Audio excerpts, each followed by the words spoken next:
This is my advanced meditation routine that beginners can actually use too, because the thing that stands out and makes this routine special is really how and when you do it. So regardless of your current level of meditative understanding and the techniques you know how to use, you will be able to use something in this video, and then you're always welcome to watch my other videos to deepen your techniques and understanding. Step 1 is to seriously reframe or redefine and refine your life.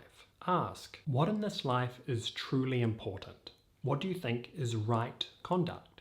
What can you live by? Given the world you want to live in, how must you conduct yourself? What is the sense of urgency for you to transform? What are the residual consequences if you are not skillfully compassionate and peaceful in this lifetime? Move toward love, through love, in every immediate moment, until you're decisive in committing more time to meditation, and until you have more time to commit to meditation.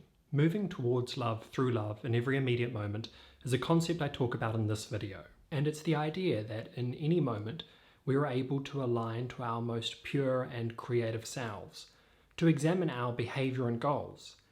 And it's the idea that if we do this regularly and take action, our lives will increasingly resemble the wonderful ways of being we identify and imagine.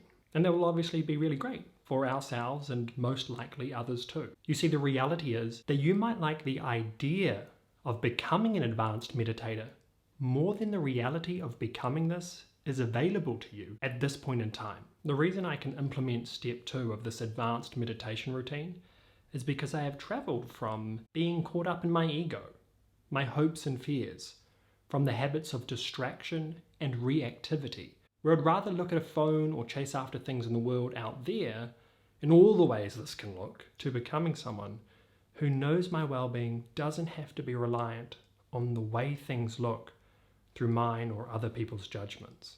Today, I'm working a hell of a lot smarter for my well-being than harder.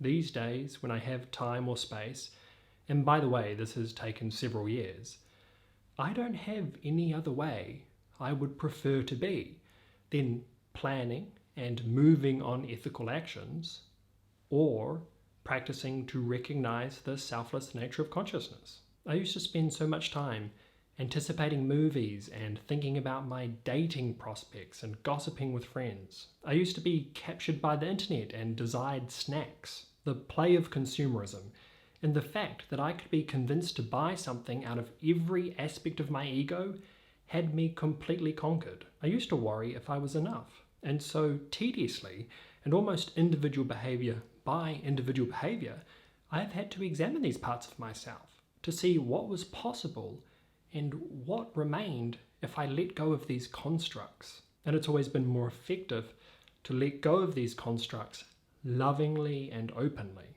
And by that I mean not replacing one behavior or belief with a new one, but by daring to just let go and stay open.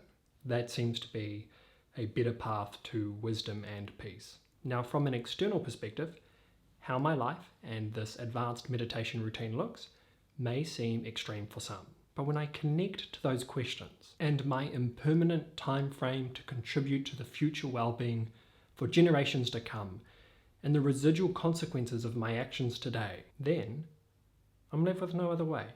I'm not perfect yet, but I am pursuing it, and I think that matters a lot. And I do suspect that this line of inquiry will look quite different for each individual and their unique situation, which sets the parameters for what is pragmatic and what is possible. Step 2. So in the morning, throughout the day, when with others, after coming home from work, and in the short moments in between, there's nothing better than to simply be. This is my advanced meditation routine. To meditate during life and to fit formal practice into all the spaces I now have, having thoroughly examined what I do. The technique I'm using is non-judgmental awareness, being with naturally occurring sensations and feeling into the present moment until there's no separation between self and what is. And you can learn more about that technique in this video. And I do this amongst the chaos in the world. I'll just create some space and practice. And that's what I prefer to do, rather than sort of wasting my time, to be honest. I'm practicing as often as possible in a life constructed in a way that the opportunity is amply and increasingly presenting itself. And you can do this too, or at least start to create some sort of resembling transformation. If you're thinking this way, you are becoming an advanced meditator with an advanced meditation routine. At the moment, it seems the momentum of suffering is a torrent. So let's strike a rebellion together. We don't have to be radical and win today. It's a radical enough action in today's world to just find and promote some semblance of ground peace. When you have a moment, choose peace and practice. Thank you for watching. I sincerely hope we can examine our worlds and make more compassionate and present choices from non-judgmental awareness in the coming present moments. Please like, comment and subscribe to help share these ideas.